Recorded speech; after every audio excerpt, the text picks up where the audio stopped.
Sorry for the excellent delay. Are you ready? It's good. Yeah. Well, let's go on with the talks. Yet another one of those guys everybody knows, right? Xavier Cabre. So give us a good lecture, please. Thank you. So let me start thanking Boyan and Eduardo for the invitation to this nice session. And it's the first time I'm in Rio for work, so that's also very, very nice. And I will be speaking about mainly, well, I will start with a semilinear problem that motivated some new isoperimetric and Sobolev inequalities that we just developed in the last year. This is joint work with my students Xavier Rosoton and Joaquim Serra. They are both finishing their PhD at the UPC in Barcelona. Okay, you can find all these papers. That are like the semilinear problem is one paper, and then there are like 3 on the isoperimetric inequalities. Everything is on archive or published, but everything you will find on archive. So let me describe the question, the semilinear or reaction diffusion equation question. It is very simple to state, but it's difficult to solve. Still, it's an open problem. Take a semilinear equation, and say, for instance, think if you want of Dirichlet zero boundary conditions, and think if you want of positive solutions. And the question it has to do with an L infinity estimate for stable solutions. So, a stable solution is a solution of this problem that, when you look at the second variation of energy, is not negative definite. Okay, it's the same as saying that the linearized problem minus Laplacian minus f prime of u, this Schrödinger operator is non-negative definite for functions that vanish on the boundary. Every local minimizer among small perturbations is going to be a stable solution. A mountain pass, like in the previous talk, is not going to be a stable solution. Mountain pass solutions are unstable, and they have one negative eigenvalue. The linearized operator has one negative eigenvalue. Okay. But some things that can be done and that we are doing for stable solutions sometimes can be also extended to solutions with finite Morse index, okay? And that would include mountain pass solutions. But let's focus on the simple case, stable solution, and the point is that I don't know what f is. I don't know what f is in general. The question has to do with this. No matter what f is, I wonder if there is an a priori L infinity estimate for stable solutions. And it is expected that up to dimension 9, this is true. So this is the open problem. It is expected that up to dimension 9 included, no matter what f is, there is an a priori L infinity estimate for stable solutions of any reaction diffusion equation like this, okay? No matter what f is. Now, if you want, think of these f's, which are the worst, in fact, because they are increasing, superlinear. Here you have some examples, okay? Powers, the exponential, and take, for instance, think of a nonlinearity like the exponential where f of 0 is strictly positive, then 0 is not a solution. 0 is not a solution, and there is always at least, for many f, there are a smallest positive solution which is stable. And that one you want to know if it's bounded or not. So you can think of this question as an a priori estimate for the smooth solutions, or you can think of that you could be a weak solution, in some sense, weak solution, distributional solution, and then you want to prove that it's bounded, actually. Okay? So that's the open question, and this is known to be true if the nonlinearity is exactly the exponential, or, for instance, powers. So for the exponential or for powers, the answer to this question is true. Every stable solution for these nonlinearities is bounded up to dimension 9. And in dimension 10, it's not true. In dimension 10, there are contrary examples. For instance, the logarithm, the radial solution, which is the logarithm, it is a stable solution for the exponential, and it is stable in dimension 10 and higher, 10, 11, 12, 13, 14, okay? So, so this is true, and this was proved by Crandall and Rabinovich for this nonlinearity or for this. And for some other nonlinearities close to the exponential or to powers, there is like a technical condition, okay?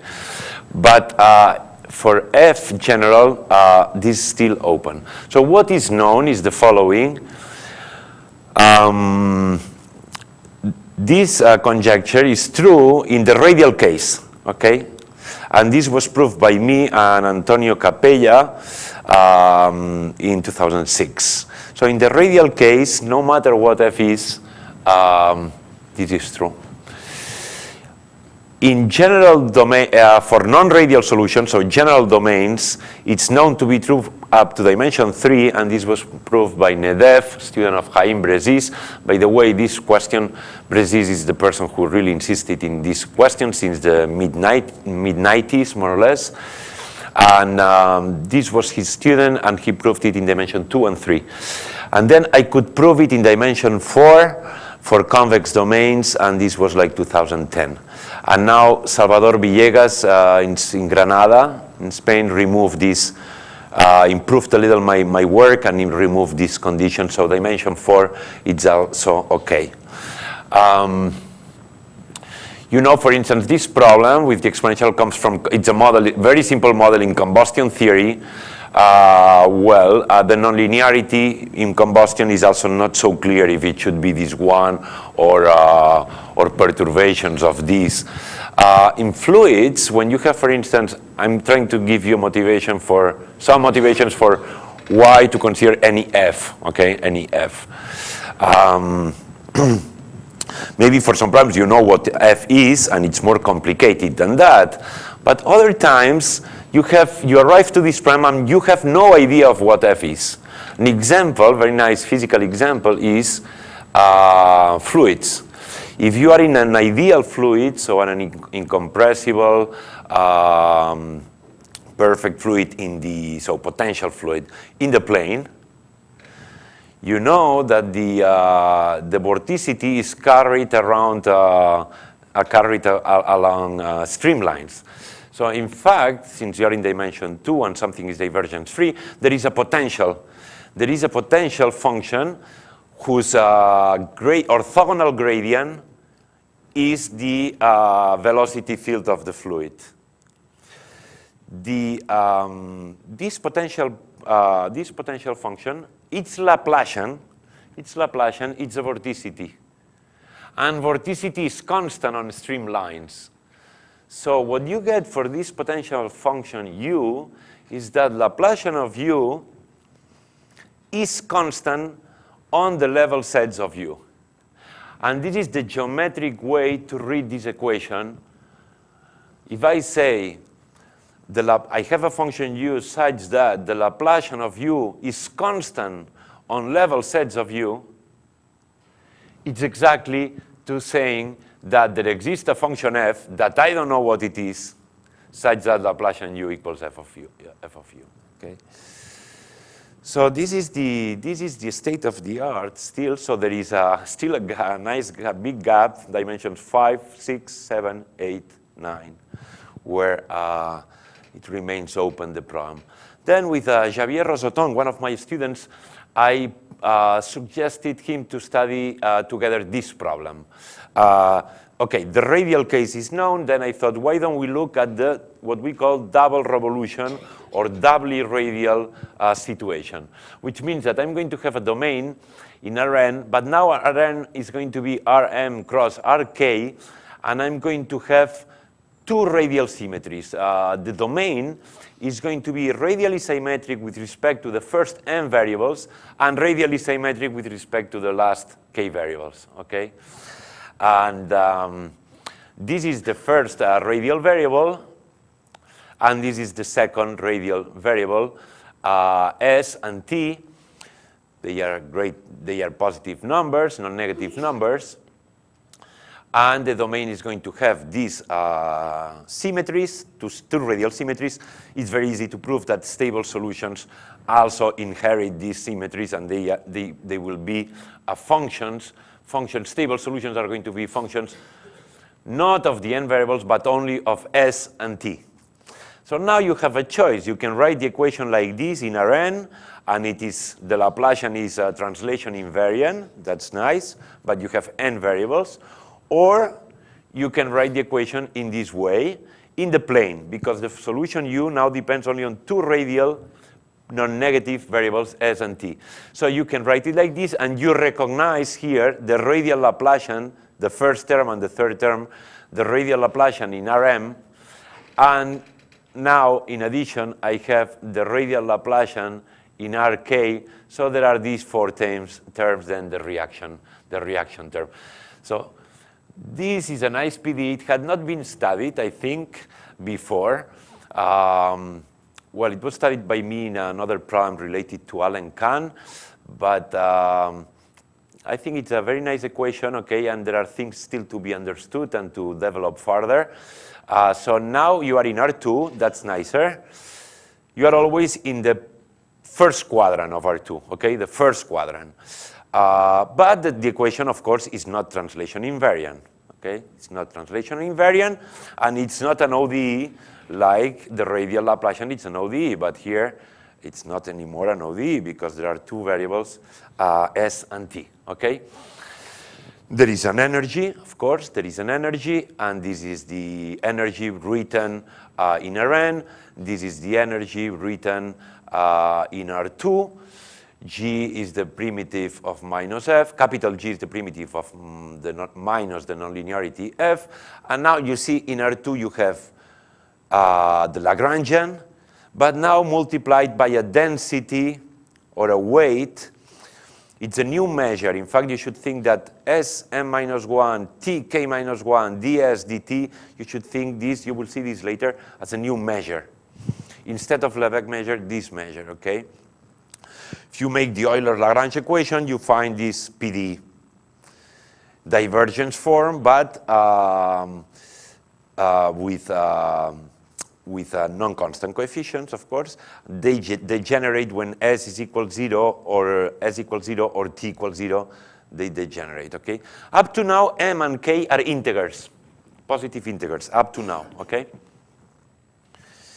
And this is what we can prove with Xavier Rosoton. Well, his last name is Ros, and then in Spain we use two last names, okay? So the first thing in his case is that he puts a dash and then Rosoton, I forgot here, okay? What we can prove is that if the domain is convex and you have a stable solution, then a weak stable solution, then it's going to be bounded up to dimension 7.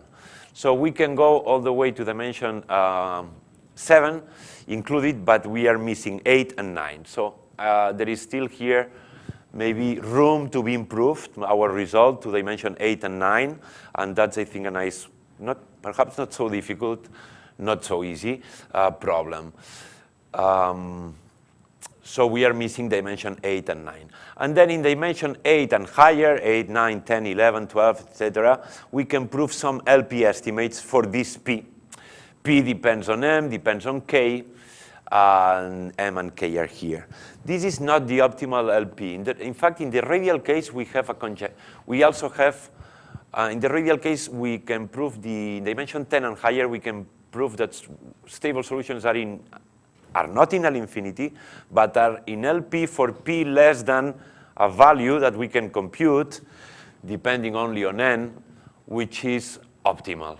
In the radial case, we know that it's optimal. So, and we conjecture that in the non-radial case, the same P should be optimal.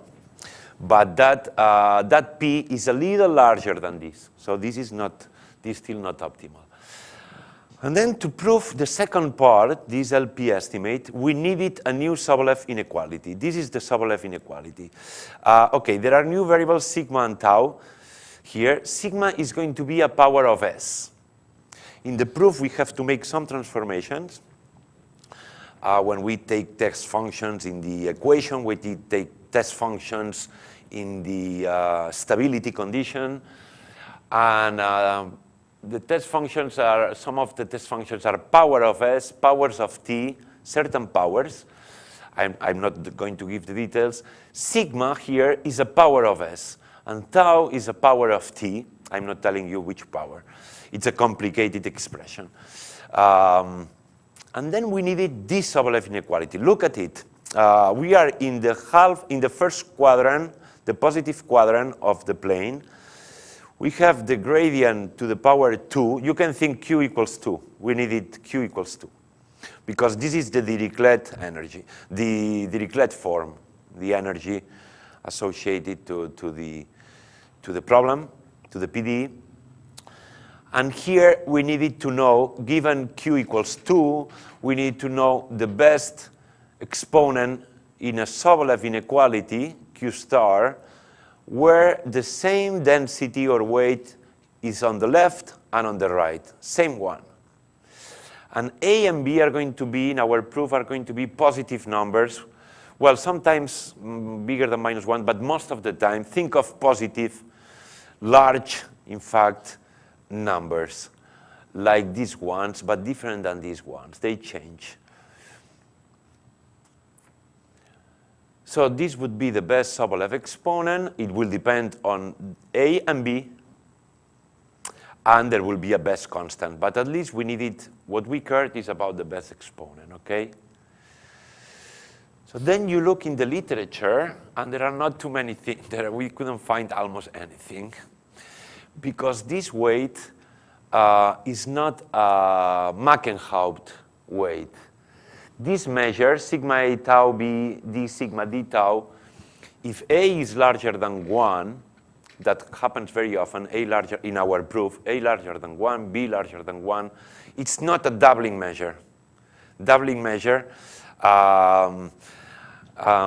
it doesn't double volumes. It's not doubling. And these are, if A and B are larger than 1, this is not what it's called a Mackenhaupt or AP weight.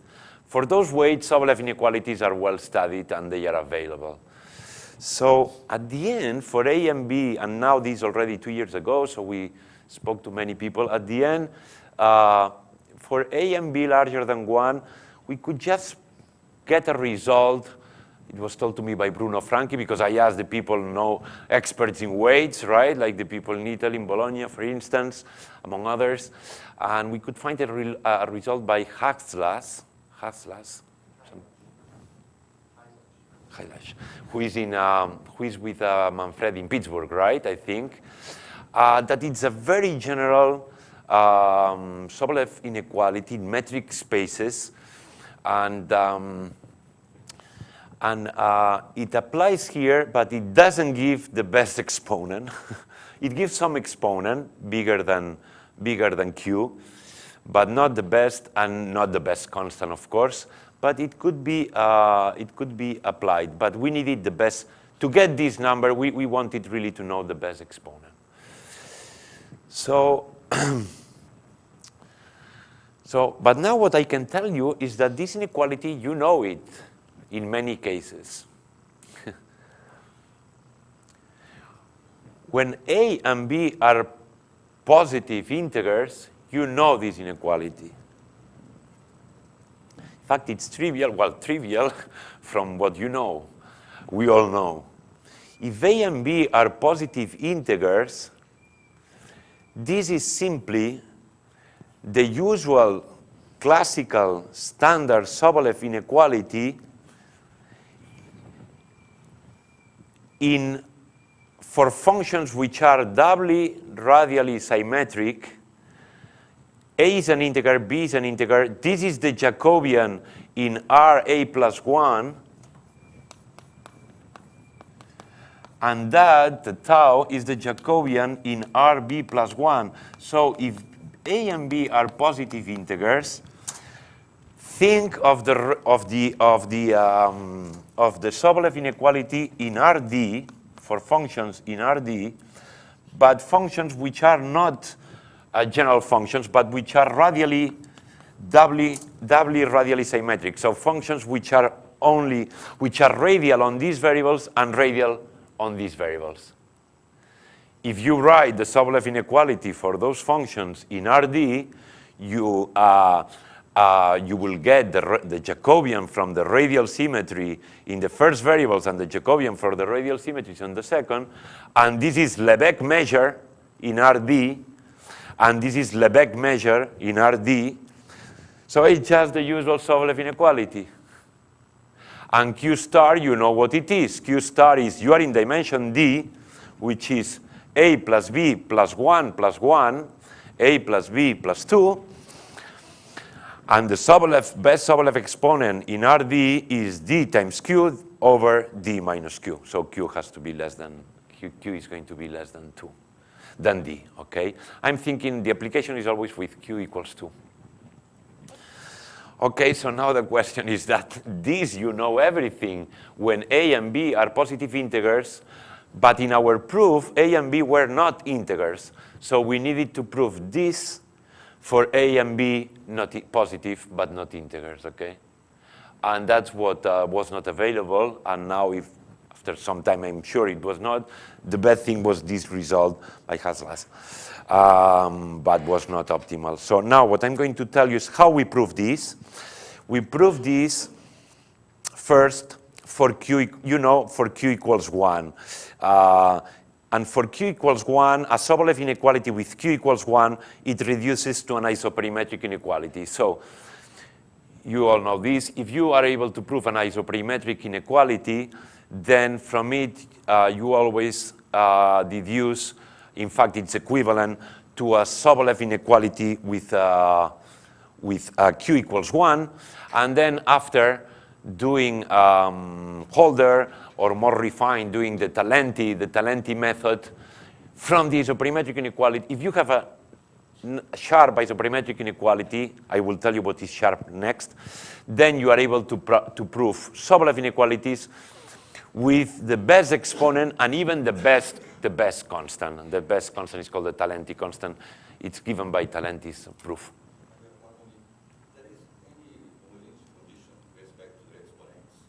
If there is any relation? Yeah. No, A and B are independent. Any A, any B. No homogeneous condition respect to? No any homogeneous condition respect to the exponential of the target sigma O. No homogeneity? Condition, yeah. What do you mean? Exponents. I mean, if you replace sigma by lambda sigma and so on. If I replace sigma by, sorry, I'm not understanding. Yes. Some homogeneous condition respect to exponents. No, here the thing is that you want the same. It is different than Hardy or Caffarelli con Nirenberg in the sense that you want the same weight on the right and on the left, exactly the same, because this must be Lebesgue measure, and this must be Lebesgue measure when you see it for functions of this type. Okay, so it has to be the same.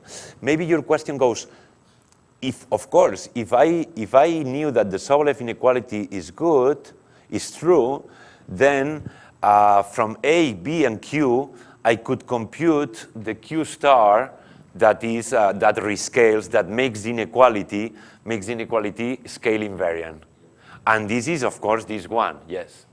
Okay, yes, so that's 0. This is the best. So the candidate to best exponent, it's there. You give me A equals 2.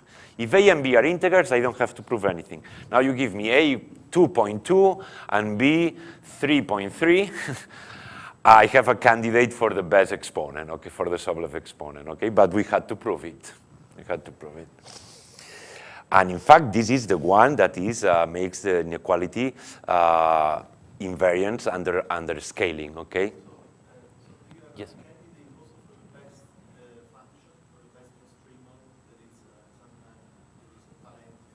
Yes, that is a little delicate. We'll come back a little later. If you look for functions which are even, so think of the plane, and we are working here, okay? So if you look for functions which are even with respect to this variable, ds and the t, the best function is going to be the best function is going to be the Talentians, yes. Yes, again, okay? But if you look for functions that are only at least when q equals 1, it's a little different when q equals 1. When q equals 1 is the isoperimetric inequality, okay? Now we'll go to isoperimetric inequalities. The isoperimetric sets which are even, the best ones will be balls like this, like the level sets of the Talentian. But for the isoperimetric inequality that I will go now in a while, if I don't ask sets to be even, the best one will be this, a quarter of ball, okay? The best one will be a quarter of ball. But this is a little technical, let's go into it.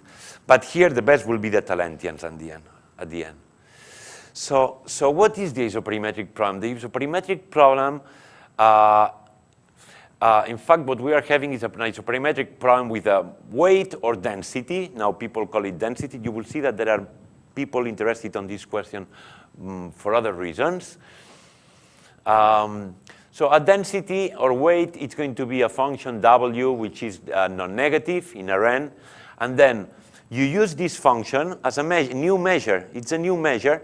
And you use it to compute weighted volume of a set and weighted perimeter of a set. So you simply integrate on the boundary of the set, you integrate the function, the weight or the density w, okay?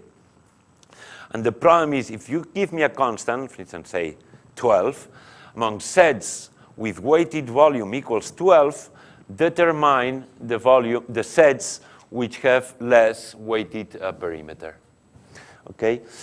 And those sets I'm going to call, if they exist, I'm going to call them isoperimetric set or minimizers for the weight, okay?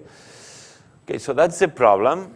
That I already told you. If you have an isoperimetric inequality, you will deduce a Sobolev inequality with the same weight. When you write this quantity, you can do, this is like the Dirichlet form for this operator here, you see? If you multiply this by, you integrate by parts, you get that. So this is thing that there is always like an operator behind with a density, divergence form. If you break the divergence, what you get is this operator is minus Laplacian u minus a drift term, grad u, grad log w, okay? This is the drift term. W is the density always. Okay. So what do you do when you have an isoperimetric problem? The first thing you do is to make the first variation.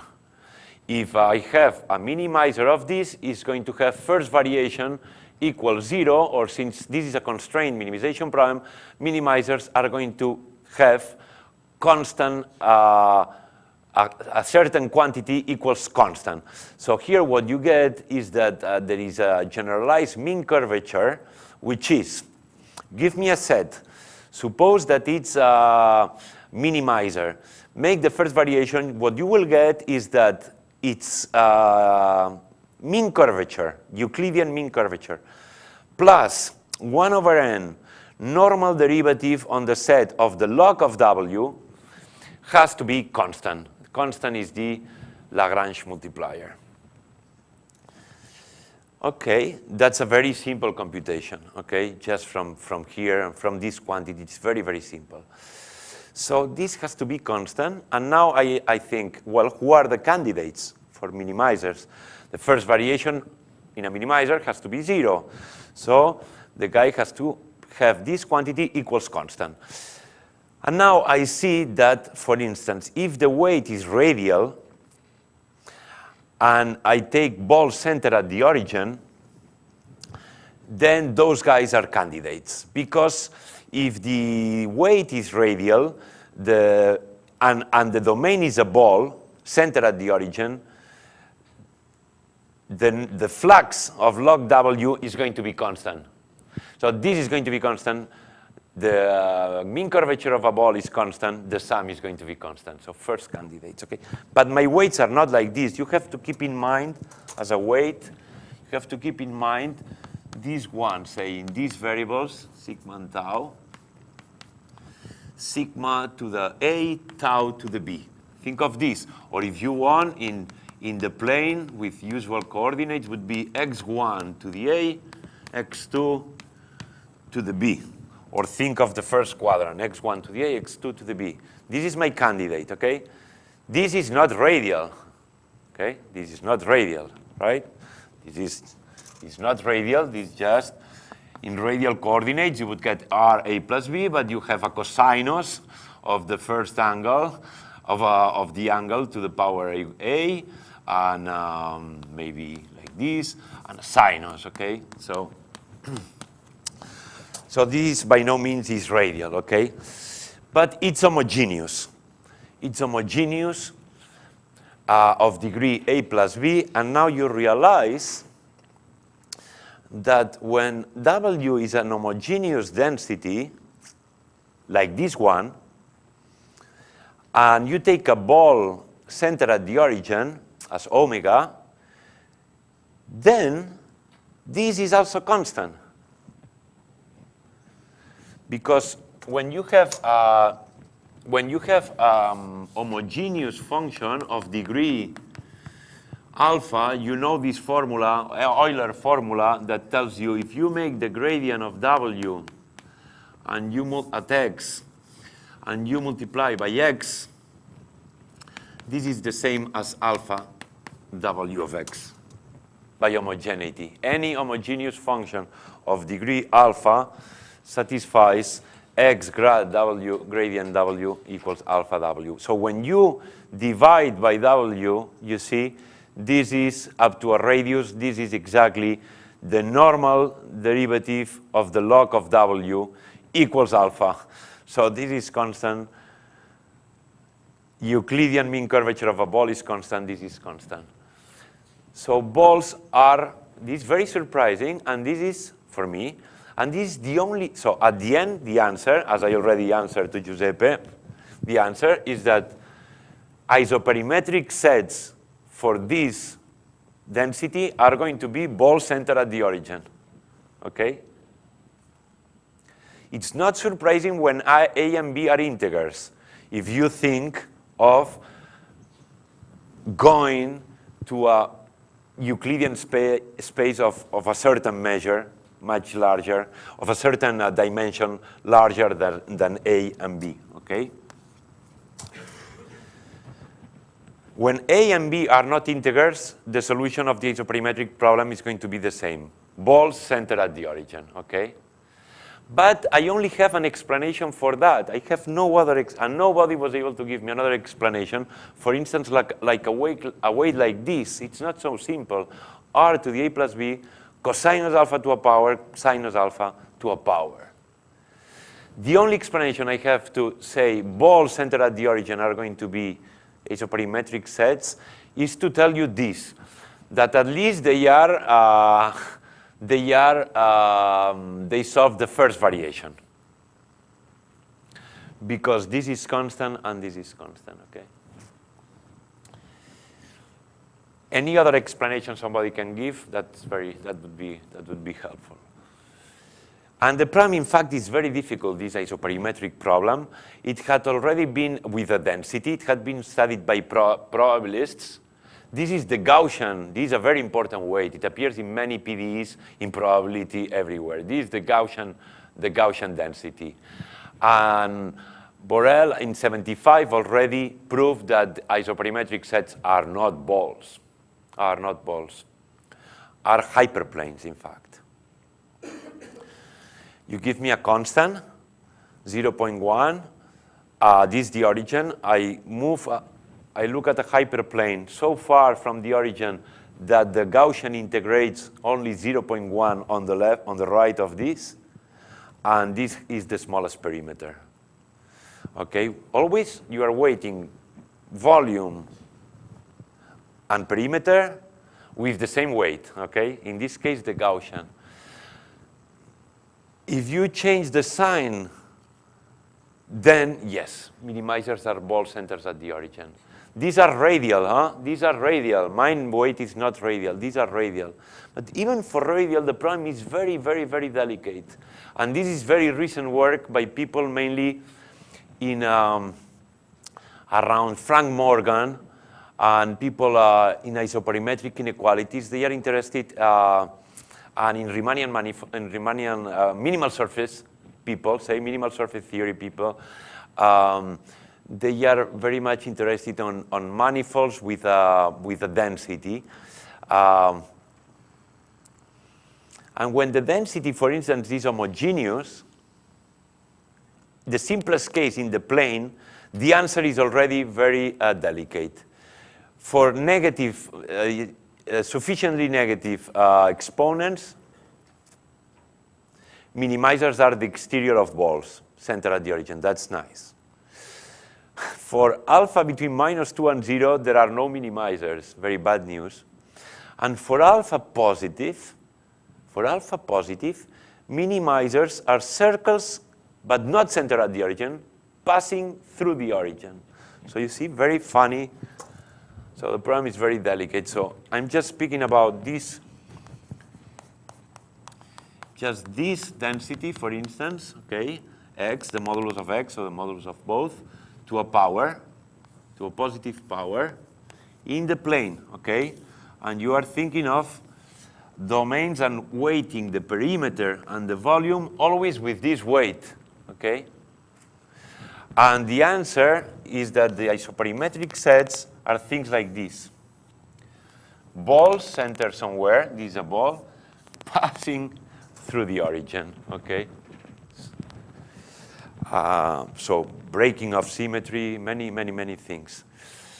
There is even a block for this problem. It's a Frank Morgan's block, and there is an amazing conjecture, very simple to state, but still open. Take W to be a continuous function in a Rn, radial, and log convex like this. This is log convex. This is log convex. This is not log convex. This is log convex. Then isoperimetric set should be ball center at the origin. There are very few works, mainly one by two of them, one by Figali and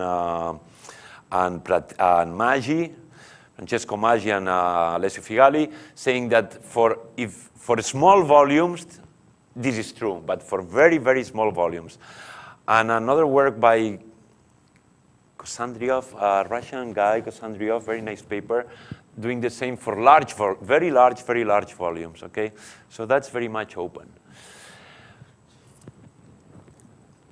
My problem, in fact, it's posed not in R2, in a cone, in the first quadrant, okay? In the first quadrant. So, in fact, I have to study the problem rather in the first quadrant.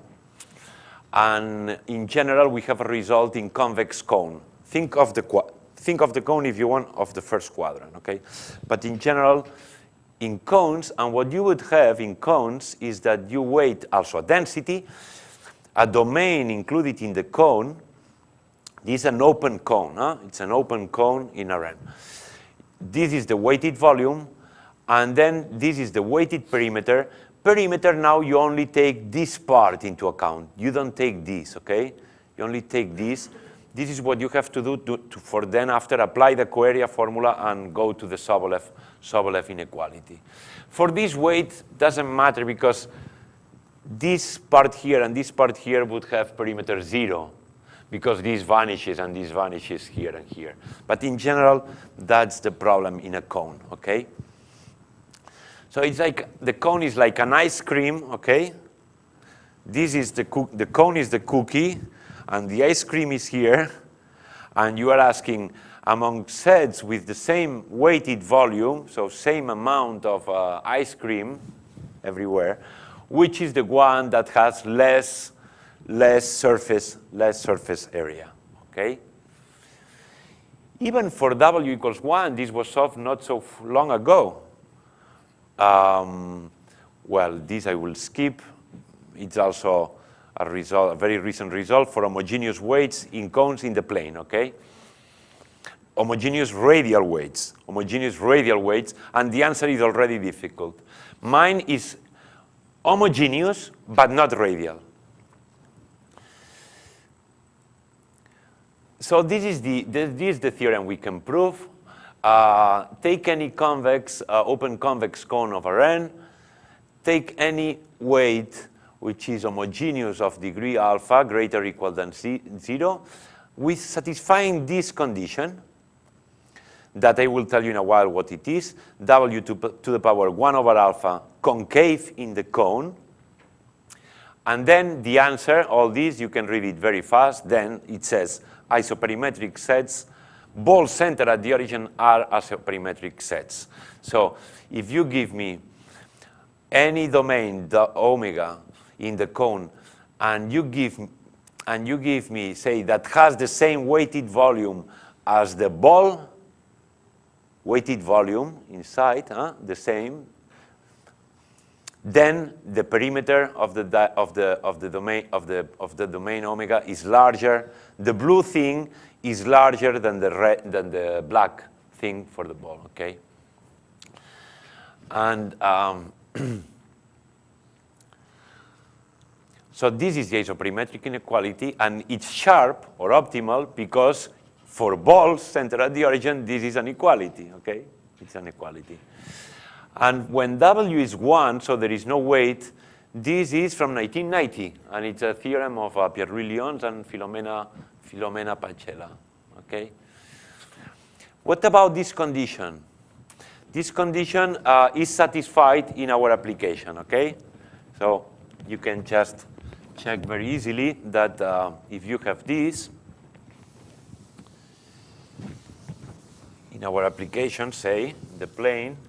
This guy here, the degree of homogeneity here, alpha is A plus B, and you can check that this, well, let's work in R2 plus. Plus, we call it R2, the first quadrant, we call it like this. This is just the first quadrant.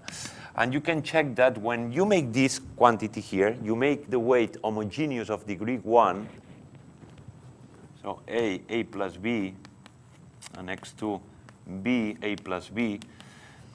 Now this is homogeneous of degree 1. You can prove that it's a concave. It's a concave function on the first quadrant. Okay. It looks like a funny condition, but it's okay for us for any A and any B. This concave.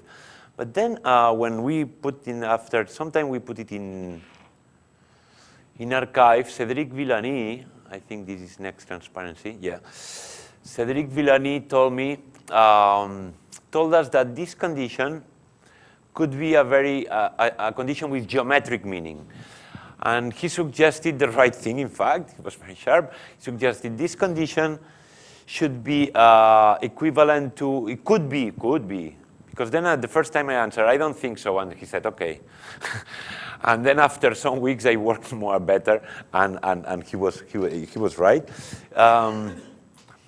This condition is equivalent to the non-negativeness of a certain Ricci tensor.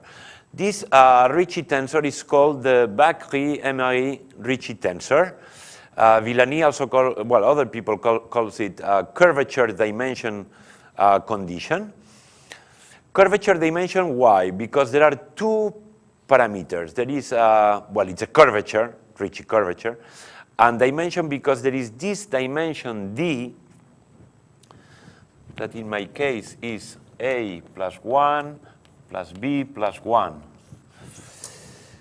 It's like an imaginary dimension there. Sometimes it's integer, sometimes it's not integer. And there is a reference measure, which is this one. And Bacri-Emery wrote this tensor, which has this forming, by the way.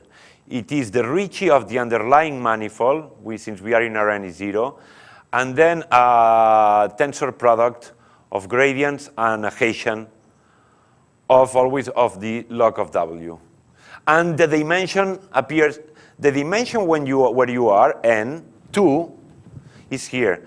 But then the imaginary direction that you're going to imagine is also there. So this expression, you get it when you try to do like Riemannian geometry, volume comparison, the simplest volume comparison theorems in classical Riemannian geometry. Now you try to do them with, when you weight the volume and perimeter with a reference measure or a density W. And you try to prove the volume comparison theorems of classical Riemannian manifolds, and right away, this quantity appears there, okay? And Bishop's comparison theorem in Riemannian geometry tells you if the Ricci tensor is positive, you have volume comparison with constant curvature manifolds. If it's negative, also comparison. If in addition there is a reference measure, what replaces the Ricci tensor in Riemannian manifold is this Bakry-Emery Ricci tensor, okay? And Villanini suspected this question because if you look at his book on optimal transport, he doesn't have anything like this, but they prove, as some of you may know, that some Sobolev inequalities have been proved in the last years using optimal transport. And sometimes they have weights also, and so this thing already appears in some proofs with optimal transport, okay? So I'm not going to have, well, in fact, the proof of Jones-Pacella uses the Brown-Minkowski inequality. We are going to prove this, even the Jones-Pacella, we are going to give a proof for the general case with weights. Even for the unweighted case, now we have a new proof that is very simple, and it's completely different than the one of Jones-Pacella. In the 5 last minutes, I should describe you a little what is our proof.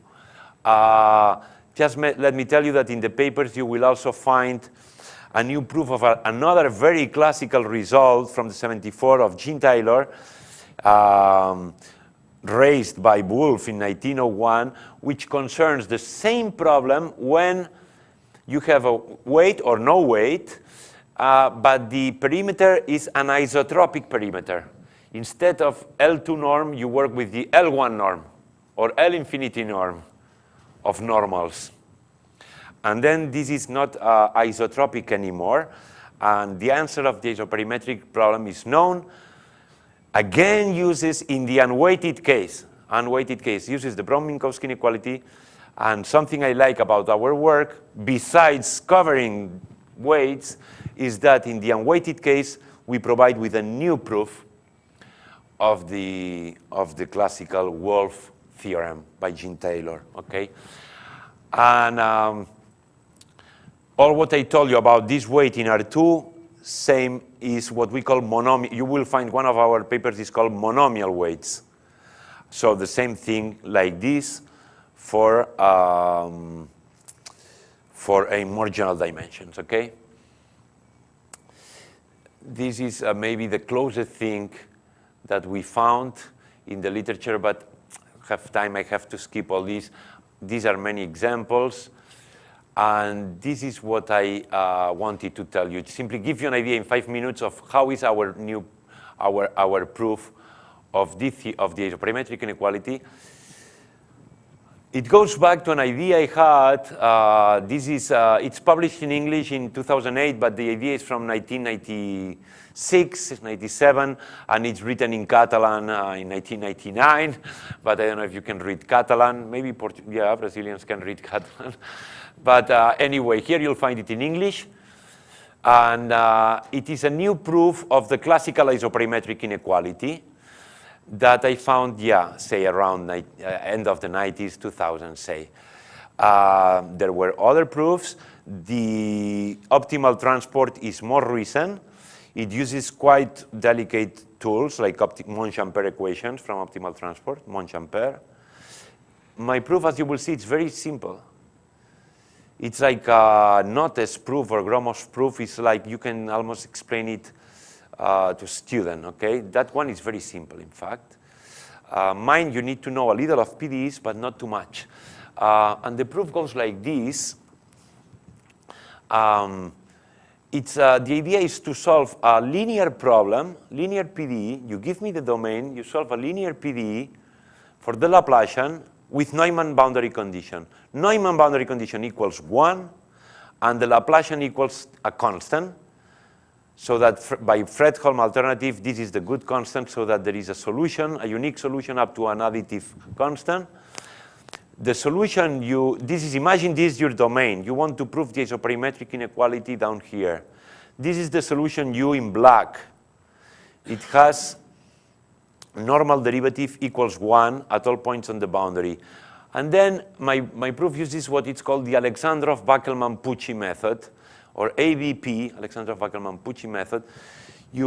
It's a geometric method in fully nonlinear equations, but this is not fully nonlinear. You just bring planes, red planes blue planes from below with a certain slope. You touch the graph at some point. The slopes of the planes are less than 1. You are sure that you will not touch here. And then what you end up proving with this Alexandrov-Backelman-Pucci trick is that all slopes less than 1 touch the function at an interior point here. And from this, you take measures of this. You use the area formula to compute this, the area. You have to compute the map is gradient P, the slope P is gradient U at X. You compute the Jacobian of this, and you get the determinant Hessian. You use the geometric arithmetic mean inequality, and these are the eigenvalues of the Hessian. So this is the Laplacian. This is the Laplacian. But the Laplacian in the Neumann problem was constant. And you get something. And then this something turns out to be the isoperimetric inequality with best constant. Because if you are in a ball, the solution of the Neumann problem is a parabola. Because a parabola has constant normal derivative and constant Laplacian. And when U is a parabola, you realize that this is an equality, this is an equality, this is an equality. This is the most important part. Is an equality, because for a parabola, all these guys are the same. Everything are equalities. And so it's a very simple proof. And the funny thing, for many years I thought it was isoperimetric inequalities with sharp constants are very delicate, are very rigid. It's very difficult to extend it to more general situations. We tried to manifolds, we tried many things. We could never, at the end, now, thanks to this problem in reaction diffusion and the L infinity and these weights, we found a situation where the proof also works and it's sharp. And it's for these weights, x1, xn, x1 to a1, xn to the an, these weights, and what you solve is this Neumann problem. Normal derivative equals 1, and instead of the Laplacian, you put the weight, and you put the operator equals to a constant times the weight. And everything works sharp. And in a ball, the solution of this problem is a parabola still. And this is the key point. So, and now with this, I think whomever is interested can go to read the papers. There is much more, and I don't have time. But this was the essential. So thanks for the attention. Sorry for the